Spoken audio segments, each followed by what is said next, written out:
Well met by moonlight, dear ones. I am Curiosity, and this is my jamboree. A firelit gathering for explorers of the uncanny, the frightening, and the hard to explain. Tonight we spin tales of suspicious driving, leaving behind a life-threatening debt, and boaters with unknown intentions. My thanks to everyone for their well wishes while I was ill last week, especially to those who kept watching my videos. Even a short break is a deadly thing for a tiny channel like mine. I'm going to be holding a special jamboree on Halloween night, or afternoon if you're across the Atlantic, where I will be reading live. Something a little different from my usual choice of story. Keep an eye on my Twitter, @CuriosityJambo, for more about that, or in the pinned comments of my upcoming videos. Now, settle in by the crackling fire, lean in close, grab one more helping of that delicious stew we made, and let's begin. Our first story is from r/creepy encounters, and was shared by PositivePumkin.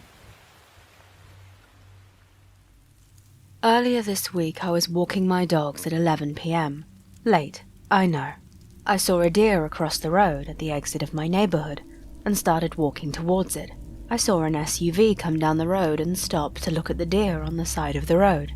But it was very strange, because he turned around to go back the way he came and was staring at me from his car and partially hanging out of his window. I did not make eye contact and walked away, so I didn't get the best identifying description. As the car was leaving, he made 2 U-turns and was shining his lights at the deer. I did not stop watching his car. I only really saw the back of it, because I thought he was going to get out and hurt the deer or something. Then he drove down the road further, but would keep stopping every few feet. I kept watching and did not turn my back, because I had a feeling he was watching me. At this point, I think the deer ran away. I thought this was a really weird occurrence and started walking straight home once his taillights disappeared to tell my family what had just happened. As I was approaching my house, I noticed the same car had now come into my neighborhood and went down the road past my house. I had a really bad gut feeling already, and this threw me into full panic. I ran inside, locked the doors, and called my husband while watching out the window behind the curtains. Probably 10 minutes passed, 11:30 at this point, and my neighbor came home. As soon as their car pulled into the driveway across from mine, I saw the car I'd been watching leave pretty fast. It seemed like he was maybe waiting, stalking down the road. My husband told me to call the police. When I called the police, I told them I thought it was a Chevy, but all I knew is that it was an older white SUV, and they sent a patrol. While I was waiting, I saw what I believed was the same white SUV fly down the road past my house again. The police came through the neighborhood with their lights on, and as soon as the cops got near my house, that same white SUV drove away. That second occurrence was a Ford SUV, but the cop told me he saw a man fitting the description I'd given, so he went after him. I never heard or saw anything since. I've been shaken up, and didn't even go outside yesterday. Luckily, I have 2 cops who live in my neighborhood, but it's still a scary thought. What could have happened? I want to have the benefit of doubt, that maybe he was a neighbor dropping off a neighbor, but my husband and I circled our neighborhood a few times over the last couple of days, and I've not seen a car like the one from that night. I'm still hoping that I was just being paranoid from smoking certain substances that night, and grief or stress because I learned a loved one had died that day. If that man's intentions were what I thought they were, then that's even scarier. I want to believe it was just me panicking, but what do you think about all this? I don't know what I think, OP, but it is strange that the car made itself scarce when it saw the police nearby. What do you think was going on, dear ones? Our next story is from an anonymous Reddit user. This is a true story, hence the throwaway account, and it's one of the first times I've ever told it to anyone. 15 years ago, I made one of the worst decisions of my life. I began dealing for a well-known biker gang. No, I wasn't a member, but I had connections to one of their members through my mutual friend, Josh. I had a short history in dealing years before, but got clean and walked the straight and narrow. I worked 3 jobs and was saving for college. However, tragedy struck when a very close relative of mine was murdered by her new husband while they were traveling in his home country. What made this even more difficult is that they'd cancelled their life insurance, so the cost of returning them to our country and the funeral arrangements fell on me and 2 other close relatives. Now, this isn't an excuse for what I did. I just wanted to provide some context to what was going through my head when I met with Josh, and asked to set up a meeting with his relative, Mike, who was a member of a well-known biker gang, so that I could get back on my feet financially. If you're asking yourself why I didn't just pursue one of the millions of other avenues for financial assistance, it's because I was young, stupid, and wanted to replace that lost feeling with something I thought would make me better about myself at the time. So I gathered a team of hand-picked dealers at my house, and waited for Mike to come by to discuss business, and soon enough he arrives with 2 pounds of something to front to me. My plan was to only involve myself by distributing to my runners, so that I could work my regular jobs while making a passive income. Side note, I'd known Mike for about a year at this point, which is why so much was given up front.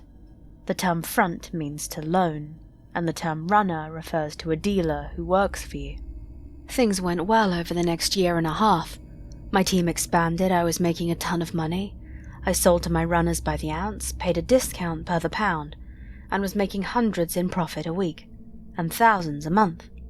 I was happy, and Mike was happy, and he only ever had to deal with me and never had to meet or address any of my runners.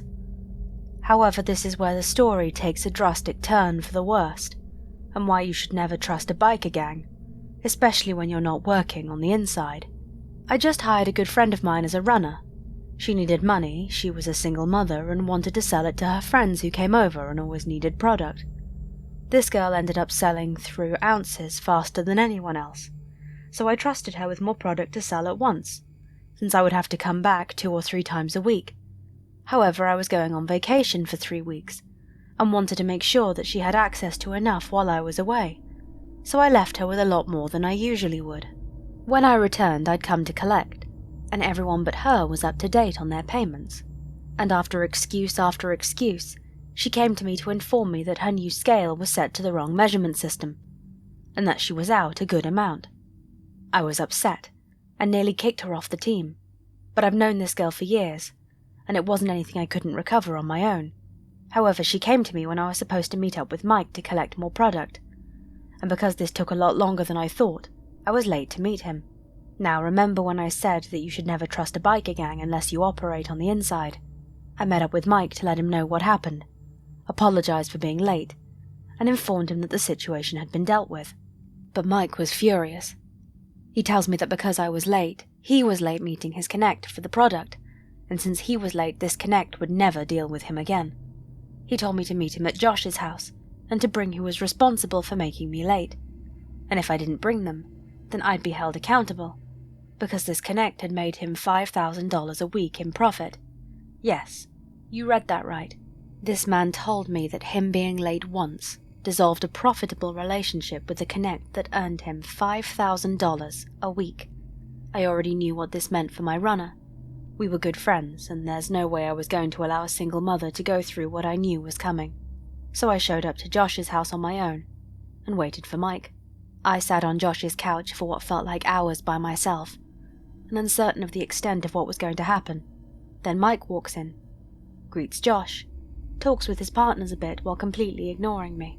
First 5 minutes go by, then 10 minutes. Then Mike walks over, and I remember waking up on the floor. From what I was told, Mike hit me across the head and I blacked out. He proceeded to hit me for 2 to 3 more minutes, until I woke up to him still hitting me. We sat on the couch, and with a handgun to my head, he tells me he's going to charge me for the profit he would have made every week from his connect for the next year. For those keeping track, that's $260,000. He tells me he's going to be generous enough to do the first payment of $5,000 within 48 hours, that the money that I just gave him for my re-up didn't count, that I needed to return the product, and that he was giving me 24 hours for each additional $5,000 after that. He took my car, which he underpriced at $10,000. This was a newish Mercedes at the time that I was still making payments on, and essentially planned on using me as a human ATM. At this point I knew what was happening, and despite our relationship for the past year, he was going to exploit me for as long as he could, until he had reason to get rid of me. So I went home and thought about my options. I had around $17,000 in cash. My RRSP savings, which amounted to just over $35,000, but even that would only get me by on the payments for a week. I realized that, even if I was able to come up with half the money, I would end up in jail or worse. After 24 hours of deliberating, I considered the fact that Mike had never met any of my runners. My family had moved away from this town after the death of a relative, and there was no way that I was going to risk my life or my freedom for some arbitrary debt. So I took all my cash, made my savings available, and knew I had 24 hours to run as fast and as far as I could. 4:30 a.m. I gathered a bag full of clothes, called a lifelong friend of mine who'd moved to another country 4 hours away, explained the situation, asked if I could stay on his couch for a week, and took a bus, as close to the Greyhound station as I could get without stopping in front of it. The Greyhound didn't require photo ID at the time, and I didn't want to fly out of my city in case anyone saw me, or Mike was able to figure out where I was going by pressing any of the airport staff. At this point, my heart was beating out of my chest, because although the Greyhound isn't as busy as the airport, if Mike or anyone he knew saw me there, it was game over. I waited an hour, then walked inside, and bought a ticket for a city 3.5 hours away that had an airport. Before boarding, I wrote down all my important contacts, removed the battery from my phone, dropped it down the sewer, and began my escape. 8:15 a.m. I stop in said city, and buy a ticket to go meet said friend. 12:30 p.m. I land in a country I've never been to, in a city I've never been to. My friend picks me up and we talk about the situation the entire way home. He and I had a similar past and, although the story itself is ridiculous, he understands. When we arrive at his place, I cut my hair, decide on a new name I'll be going by while staying in the city while deciding my next move. I got a new prepaid phone, and a number, and tried to relax. 6 p.m. I was supposed to meet Mike 30 minutes ago. The stress starts to kick in. 8 p.m.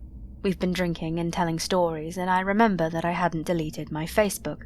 So I jumped onto my friend's laptop, threw on a VPN that was located in my home country, and was met with a flood of messages. Josh and Mike had kicked in my front door and destroyed my place. They left messages with the addresses of places they thought I was hiding out. They told me that they were watching the airport and Greyhound station, and told me that it would be impossible to leave the city. It was at that point that I realized they never knew I left. Throughout the coming weeks and months and years, I made a habit of changing phones, and moved around from city to city and country to country. I even did those work for your accommodation programs in a couple of countries as a tourist.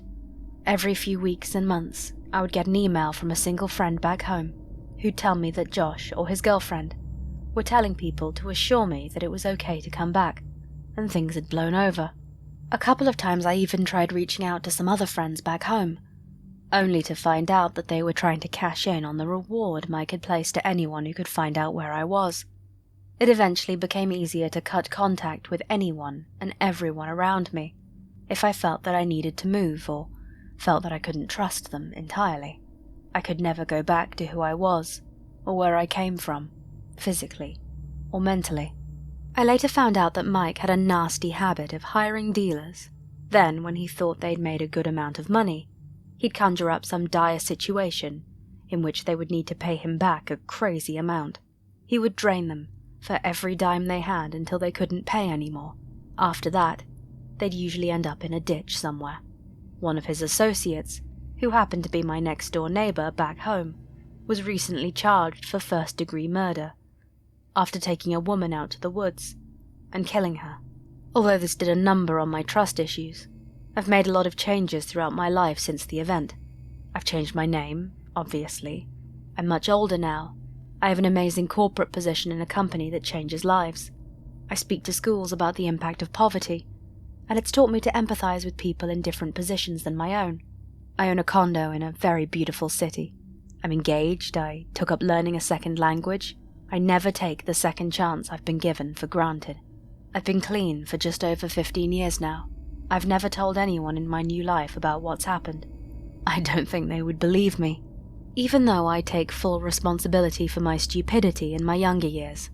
To the biker that's waiting to collect on his ridiculous $260,000 debt, let's not meet again. OP, this story is incredible. I'm amazed at your quick thinking and bravery when you realized you were being put in a deliberately unreasonable position. Everyone makes mistakes, but it sounds like no matter what you did, Mike was going to turn against you. Well done for getting out and finding what sounds like a very happy life. Our last story was posted on r/creepy encounters by Glubby. When two of my friends and I were juniors at SUNY Purchase College back in 2018, we decided to sneak into Playland Park in Rye. One of the friends of mine grew up in Rye and had done it many times before, so while I was nervous about getting arrested for trespassing, I felt a bit reassured that the park wasn't very well monitored at night. At around 1 a.m, we drove and parked our car next to a large fence and attempted to scale it. It was rather difficult and required us to step onto each other's hands to get over, which gave me intense anxiety about how we were planning to get all three of us back over the fence on the way out. After both my friends got over the fence, I attempted to chicken out and wait in the car, but finally decided to join, and after several minutes of struggling, I made it over the fence on my own, and we began walking while lighting up a joint. It was pitch black at this point, and almost all the lights in the park were off. We approached the water flume ride, which went up about 100 or 150 feet and then dropped into a steep slope. Along the side of the ride was a staircase for technicians and employees, which my friends decided to climb for a better view. At this point I chickened out and decided to stay at the bottom out of a fear of heights. As they ascended the stairs, I looked out across the park and noticed something very strange. We weren't alone at the park. Several hundred feet from us was a pond with what appeared to be a small boat or raft inside, and 4 or so people riding inside it with flashlights attached to their heads. What was even stranger was the fact that there were 2 dark figures swimming in the pond looking for something underneath the water. I could barely make out the silhouettes of these figures, but after a few minutes, I noticed that they could see us and began mobilizing the boat in our direction. I frantically started whisper screaming to my friends, who were all the way at the top of the water ride and could barely hear me. At this point the boat had reached land, and the little lights on their helmets were heading in our direction, fast. My friends finally raced down the stairs, and we began sprinting as fast as we could down a boardwalk that was dimly lit, and back towards the way we came.